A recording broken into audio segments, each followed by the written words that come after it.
All right, my name is Adam Aronson. I'm here with Aaron Yates, and we are going to be going over our IPDP conference. Um, so, Aaron, let's just start off with just kind of talking about what our IPDP is about. So, what are the key points of your IPDP? I focused this year on phonemic awareness and phonics for the lower grades because we were trying to push them into reading. We noticed they didn't have the simple skills to help themselves. So my focus I wanted to do was phonemic awareness and phonics and how that transfers to reading. Okay. What standards does your IPDP address? 4 and 5, so instruction and then monitoring my instruction to make sure I'm getting if I'm getting payoff or what I need to change. Okay. And thinking about your IPDP, we talked about assessment a little bit there um, and just so everyone kind of knows, like FAST is our big overarching assessment that we use for this. What other assessments are you using then to kind of gauge their phonemic awareness? I do weekly progress monitoring on, like in kindergarten, we still go through knowing what the skills are for FAST. I still kind of progress monitor them on that weekly, their letter sounds and how they're breaking up words and how they're transferring that to their reading. And so then I can create their lessons more based on their specific need. We have some students that still don't have their letter sounds down, so we focus a lot on that. Just trying to get them those basic skills. I don't want to skip any because I feel like then we're just going to be pushing reading on kids that aren't ready. And that's going to be more of a struggle. Okay. Um, Obviously, part of the IPDP is kind of planning supports and what kind of needs that you're going to have to make this plan successful. Mm-hmm. So, thinking about that, what do you think are going to be some of the pieces that you would like to have supports with? Biggest one for me, I would say, is collaboration with the teacher. She understands the kids more than me. She's with them all day, but going over the data, just being able to see the data. I know we did that this morning with kindergarten, was to look at the data and regroup and take a look at what kids still need certain skills. So then we're able to share ideas back and forth about what we're doing. I would say the collaboration, but then just more strategies, more ideas of how to get students, I guess, getting those basic skills. If what I'm doing is not working and I've kind of gone through everything that I know, I want to be able to go back to my team or go back to the more experienced teachers to find out new, better strategies. Okay. More ideas. Sure. Always a good thing. Yes. Can never have enough help with that. What do you feel in terms of data and data collection? Do you feel confident in what we're doing now, or are there some pieces that you'd like to see kind of brought in as you're looking at developing your plan to kind of help organize data or help kind of really, I saw in your plan that you have like making sure that monitoring is happening by even like the classroom teacher. So is there anything that you can think of that would need to develop in terms of data collection or data monitoring at all? I just think how it's viewed. I think getting onto the FAST site and the data there is great. It's just hard to kind of toggle back and forth or go back and forth when you have kids from different classrooms or kids being progress monitored on different things. I know first grade developed a whole spreadsheet that has different pages with everything, so it's kind of a nice quick, you can kind of go review and you can see how far away maybe they are from the average person in the class. So I think just how we're looking at the data, if that makes sense, maybe just a broader view of it so you can kind of compare it a little better. And Okay. I think it would be easier than to talk to other teachers about what they're doing maybe that we could be doing, or Sure. seeing what their data looks like. But no, I think the skills, at first I know FAST wasn't very popular, but I think the skills that they're monitoring and looking at are definitely necessary. And I think that it's good to see what kids are still lagging behind on and what specific skills. I think the tools, the monitoring tools are good. Yeah, I think it's needed. Right. And when I look at that data on there, I think it's nice that it's a quick Yes. feedback that it's right there that shows you, you know, exactly what words students are missing, and you can kind of group them together and see Mm-hmm. if there's any commonalities there. That Because then we struggle so hard when they can't read, when they're still not picking up those skills. But then you realize, well, they don't have all their letter sounds, so then they can't break up words very well, which is affecting their reading. And so we don't have to skip all those essential skills that they need. right. Okay. What part of your IPDP do you think will be the hardest for you to accomplish?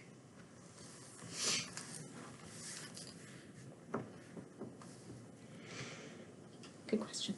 I would probably maybe say more of the progress monitoring, because sometimes I get so wrapped up in just the lessons and the weekly lessons and staying on track that um,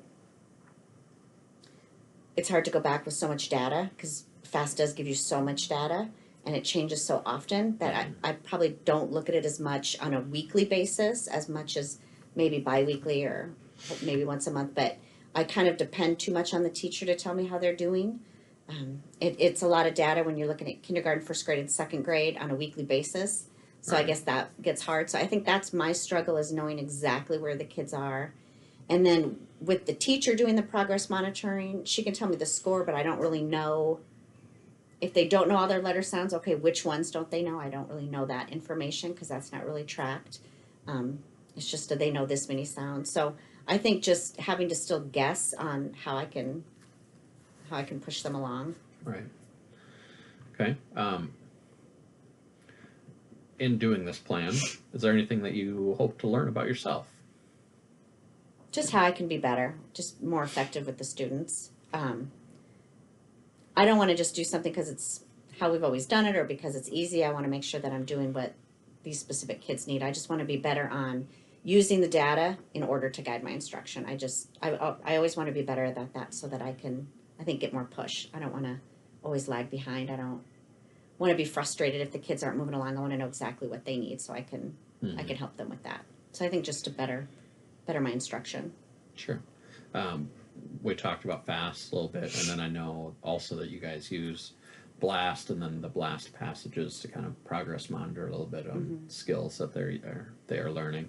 Are there any other ways that you plan to assess phonemic awareness that you would want to put in any kind of like data sheet, or to kind of help, like when you look at the big picture of phonemic awareness, anything else that comes to mind that would be helpful?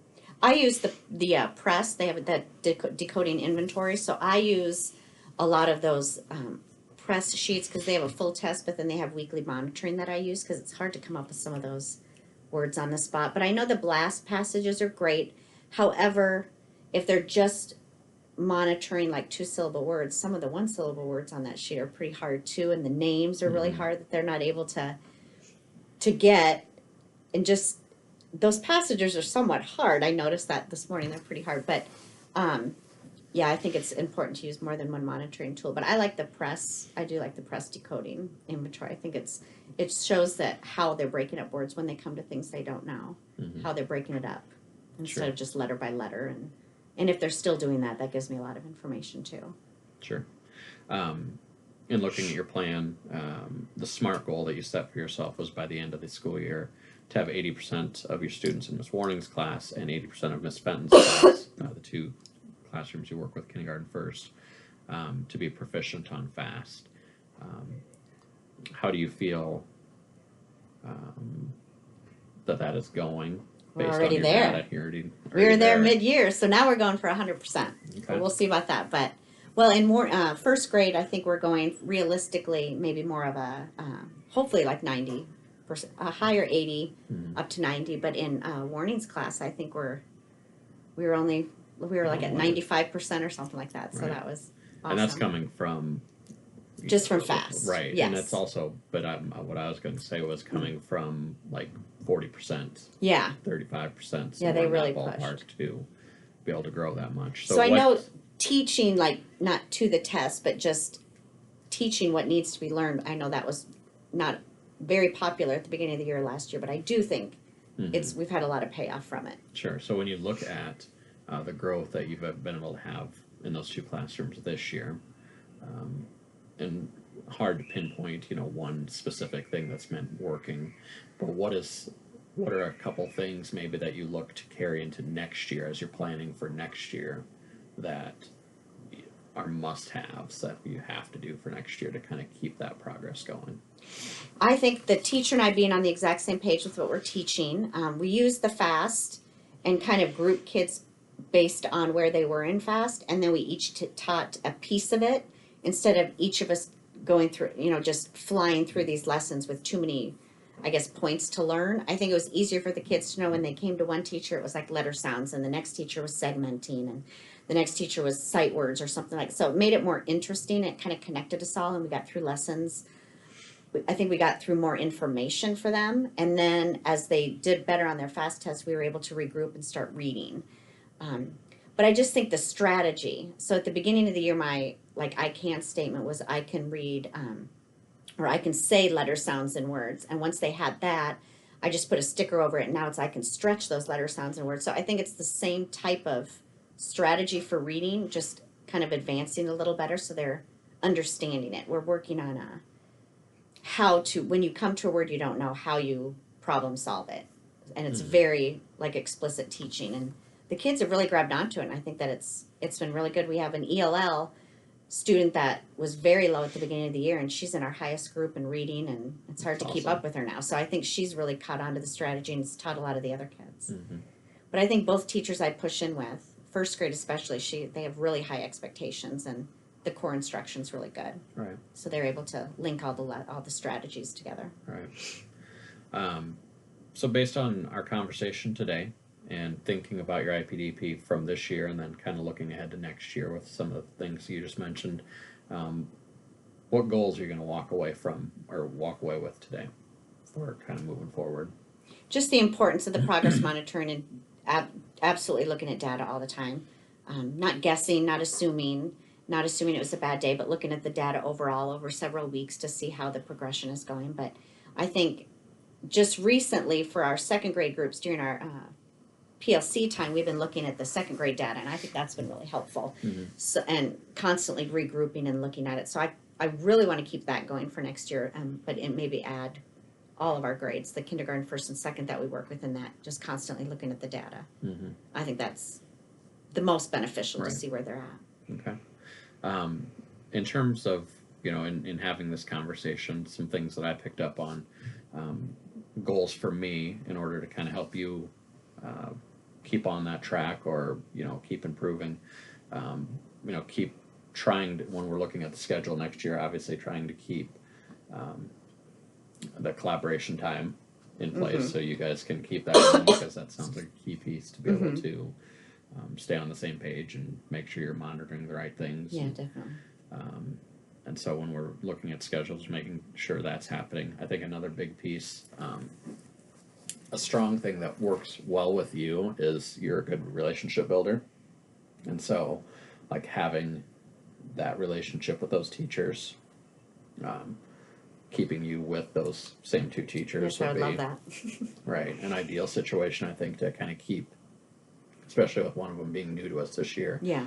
It'd be good to kind of keep that, relationship going and Yeah, because we've already started conversations about we should have done this earlier. Next year we'll start this. Mhm. We'll start this earlier in the year, and kind of already started planning. exactly. And then I think the other thing that a goal for me is, as we meet as a weekly title team, any supports that I can give you during that, or if there's any kind of data that you need assistance with, whether it's coming up with a data form to make your data collection easier, because like you said, it's a lot of data to sift through, and so whether that's coming up with like a routine, like a schedule that every couple weeks that you are on this date looking at the data to make decisions about. Yeah, I like that idea, like a kindergarten week or Right. something. And then actually having a form where, you have all your data from running records and blast and fast and any other word we can rhyme with blast Yes. and fast on there, and having all that in one place so that way it's more efficient for Yeah. you.